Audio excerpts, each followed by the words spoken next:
when I give a master class, it's going to be more than a lesson. I'm going to sort of trying to involve them too, because if they just watch us having a lesson, it's really, really boring for them. So I'm going to try and sort of incorporate talking to you and talking to them at the same time. It's like beautiful. So many great things. Let me start by correcting one note. Where is B flat? There. Part 23. It's actually a B flat, not a B natural. Just so you know. Now, a couple things. Let's start with a couple things technical, and then usually, actually, much of what we do, I love. There are little things I'll talk to you about, but overall, the overall effect of what we do is really great. The reason I like it so much, it really dances. I mean, if I feel about like this music is inherently, well, it's exactly what it is. A partita is a set of dances. And this dance, do you know anything about this dance? Would you like me to turn down there from this? Might be better for, yeah. I felt so bad because you were saying because I could hear. So, Allemande is basically what its name says. It's from Germany. It's a German dance. And basically what happens is, basically people walk, hold, which I love exactly how you brought that out. I thought it was great. Whether you did it because your teacher told you to, or because you sort of did it naturally by instinct, whatever. Sounds really good. A couple technical things. In your left hand, overall, I think your setup is fantastic. I think the way you look when you play the violin is great. Your left hand is one thing I would change. Sometimes you have a tendency of getting sort of little notes that don't speak, little notes that are kind of anemic in the way they sound. For me, try this for a second. On a B, on the A string. Literally, start with absolutely no, like almost harmonic pressure on the B, and just play that for a second. Now, increase the weight on the string with the left hand until you hear a clear note. Not yet. Keep going. So, keep going. Increase the weight all the way in the string. Keep going. So that's how much weight you actually need in the string for every single note you play. Every single note you play. Now, the thing about that is, how do we do that without hurting ourselves? The whole thing is this, by dropping the strings, which you do generally quite well, but the one thing I think you do better is the angle at which you drop. Sometimes especially in the lower positions, because your violin dips, and not a lot, just a little bit, what ends up happening is the wrist gets very straight, or it starts to go backwards like this. And so what happens is, when you hit the string, you're hitting it at a backwards angle. When I hit the string, my left wrist is slightly curved. Exactly. So that when I hit the string,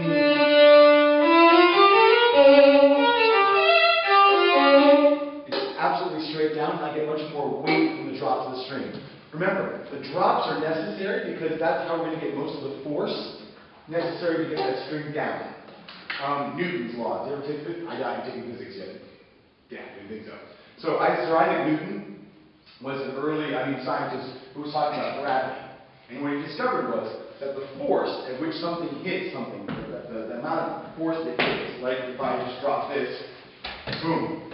The force at which it hits is equal to this mass of this, accelerating, into the piano. So, the same thing is with your fingers. The force of which you drop those fingers from your bass knuckle, boom, but also at the right angle. So try getting your scroll a little bit up, and think of your wrist as being slightly out. Yeah, just a little bit, not a lot. It's going to make you sharp for a second. So just don't worry about the intonation.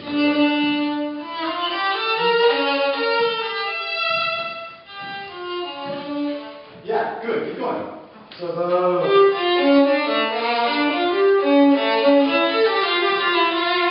angle of which you hit is straight down rather than this way. Because the other thing that happens is when you vibrate, if you hit the angle like this, then you start moving backwards like this.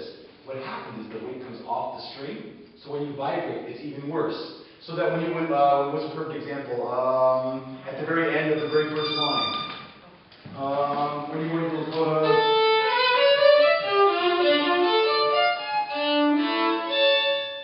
right there, you wanted to get really soft, which was great. The left hand got lighter and lighter, which it shouldn't. The left hand is absolutely the same in every single dynamic. That's the beautiful thing about the left hand. Whether you're playing whether you're playing piano, whether you're playing forte, mezzo forte, doesn't matter. It always hits, it's always heavy. It's actually a comforting thing. But because this knows about, there's an old movie called Jaws. Have you ever seen it? No. Probably not. Your parents probably won't let you see it.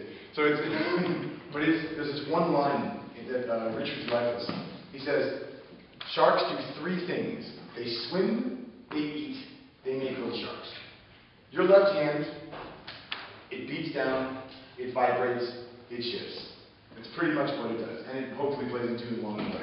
So make sure that it's always consistent. Let's try that, a little bit of that.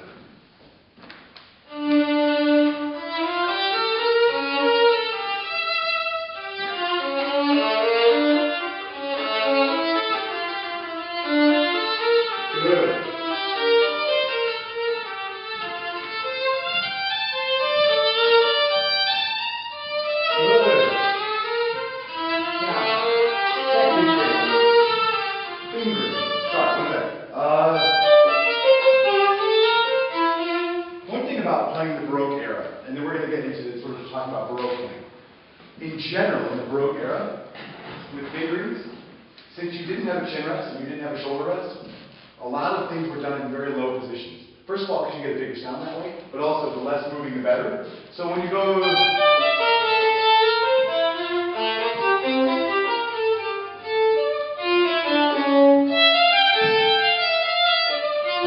So in general, you can go up there.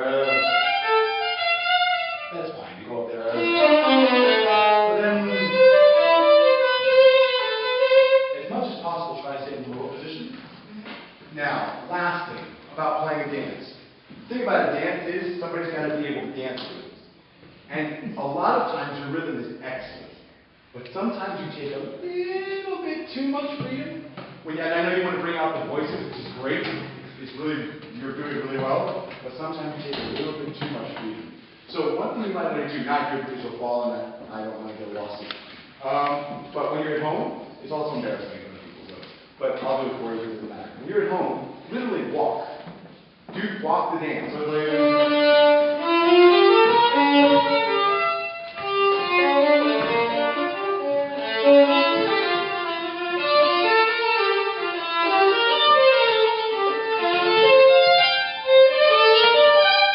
just walk literally how they would dance at the time. Can you try it?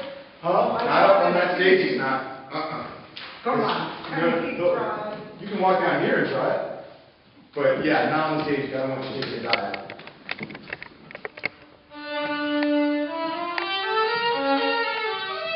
Now remember, with every dance, no matter if it's salsa, merengue, whatever you want to dance, there's always a sense of waltz. Sorry. There's rise and fall. So in a waltz, boom, bum, bum, bum, bum. There's when you dive and when you come back up. The same exact thing with the stance. You come down, and then you rise. So.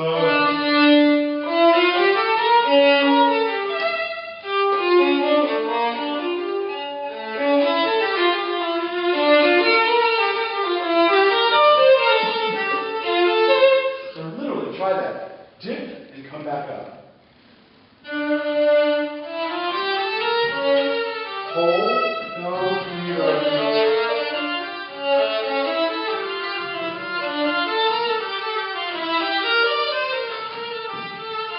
yeah, so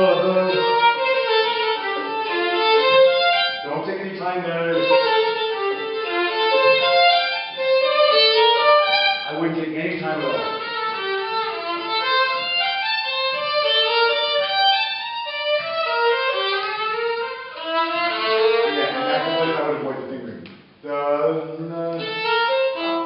There I would stay in first position.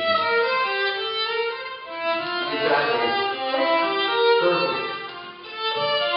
Good. Now, excellent. Much better. Perfect. Now, last thing. Well, two more things. Slurs. The thing about a dance, Bach knew how to write quite well for the violin. He goes right back to the stage. I love it. He's got attitude. All right. The thing about Bach, he was actually quite a good violinist, but he was more so an organist and conductor and composer. But he also played the violin quite well. In fact, his son said that's why the chaconne in the end of the D minor quartet is so well written, because he was such a good violinist and he knew exactly how things would lie and how things would feel good for the violinist. So definitely Bach knew enough about the violin. So when he writes slurs, there's a reason. At that time period, the bow was curved.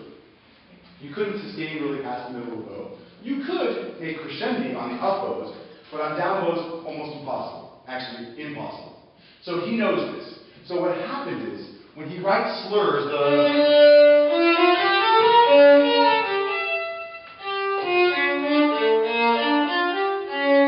each one of the slurs, the first note of the slur takes a little bit of an impulse, and then the rest of the notes kind of die away. So when he gets to something like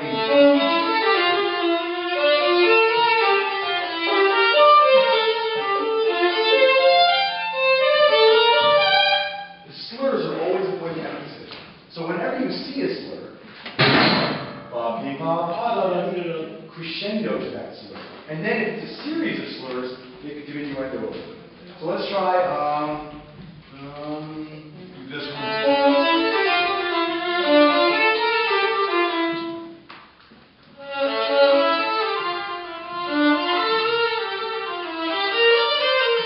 Good. And keep the sound enough.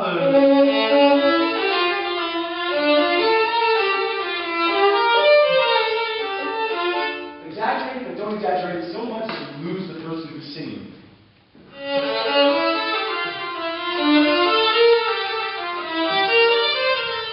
Almost. Not too much. Not too much. Just enough that I feel it.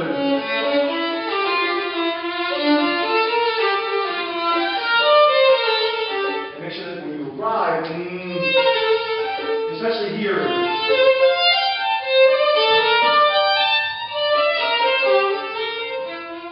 those slurs take emphasis.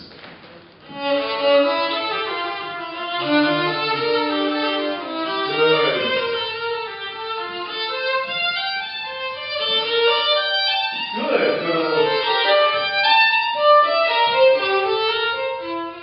And then now we go all the way to the end and leave the note.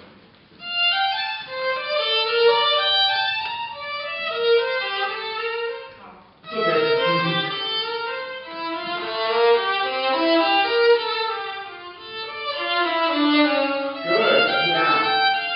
Now we're getting into sort of the deep stuff. There's a musicologist in Germany who, I think I talked about it last time I was here, but basically this musicologist feels that since the sonatas and partitas were written right after the death of Bach's wife, that it's sort of in memory of her, almost like a requiem. And if you think about the key of D minor, the key of D minor and the mode that it's based upon were always about death. So in the chaconne, what we would get to eventually, is basically written on 3 chorales, like 3 songs, like 3 Bach of the chorales that were already written previous, and they're all about death. Sorry about that, you're a kid, you didn't want to hear about that, but it's what they're all based upon. So basically, what we want to think about is that this piece is almost a dissertation about death, and this first movement is almost as if 2 people are talking about it. There's the optimist and the cynic. The cynic is the guy who doesn't believe in heaven. He thinks, forget it, we're going to rock the box. The other guy believes in heaven. And at that point, when you hear those 2, a perfect fourth, which is God's interval, he gets it for 1 second, there is God. But then, that person comes back in. So the 2 voices have to be completely different. One, then, back to the other one.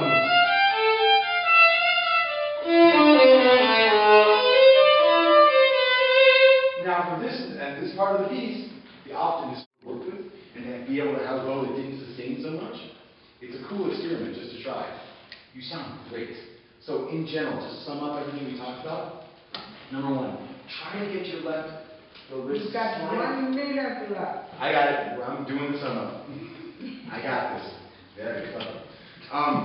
So your left wrist, just try to get a little bit more out and a little bit more consistently that way. I think it'll make it easier to get those drops and also easier to sustain the weight through the vibrato. in general.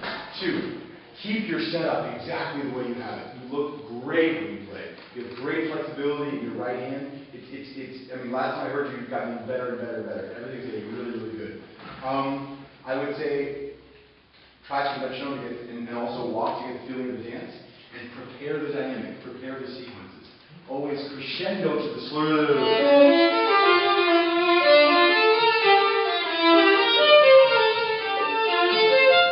Always feel that the thing is constantly moving and you're bringing those two polyphonic voices, the swing and the optimist together at the same time.